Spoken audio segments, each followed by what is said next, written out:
কুল্লু নাফসিন যায়িকাতুল মউতের যখন সময় চলে আসবে, ওই সময়টা কত হৃদয় বিদারক হবে।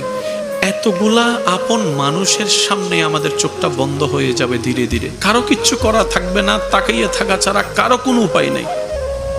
মৃত্যুর যন্ত্রণা যখন সামনে চলে আসবে না, হয়তো অনেকেই থাকবে সামনে, অনেকেই থাকবে, স্বামী থাকবে, স্ত্রী থাকবে, সন্তানরা থাকবে, মা বাবা থাকবে, অনেক পরিচিত মানুষরা থাকবে।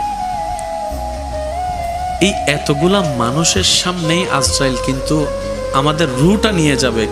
সবাই তাকিয়ে থাকা ছাড়া আর কিছুই করতে পারবে না।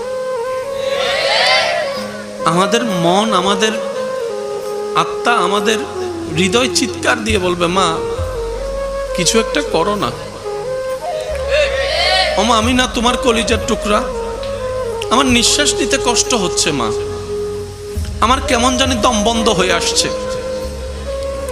আমার কেমন জানি নিঃশ্বাস বন্ধ হয়ে আসছে, মা গো আমার কেমন জানি চোখটা বন্ধ বন্ধ হয়ে আসছে, আমার মন বলছে আমি মনে হয় তার বেশিক্ষণ দুনিয়াতে থাকবো না।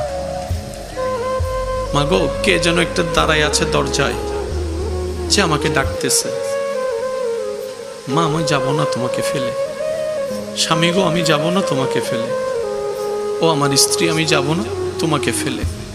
ছোট্ট ছোট্ট বাচ্চাদের দিকে তাকায় হয়তো মন বলবে, বাবারে তোদেরকে ফেলে যাওয়ার ইচ্ছা আমার নাই। হয়তো চিৎকার করে করে তখন বারবার আল্লাহকে আমরা বলবো, আল্লাহ একটু বাঁচাই দাও, একটু রহম করো, একটু দয়া করো। কিন্তু আল্লাহর যখন হুকুম চলে আসবে, আজরাইল তো আর কারো কথা শুনবে না, মানবে না। কুল্লু নাফসিন যায়িকাতুল মউতের যখন সময় চলে আসবে, ওই সময়টা কত হৃদয় বিদারক হবে। এতগুলা আপন মানুষের সামনে আমাদের চোখটা বন্ধ হয়ে যাবে ধীরে ধীরে। কিচ্ছু করার থাকবে না, কারো কিচ্ছু করার থাকবে না, তাকাইয়ে থাকা ছাড়া কারো কোনো উপায় নেই। রব সেই জন্যই বলে, বান্দারে তুই আমার কাছে আসা ছাড়া তোর দ্বিতীয় কোনো উপায় নেই।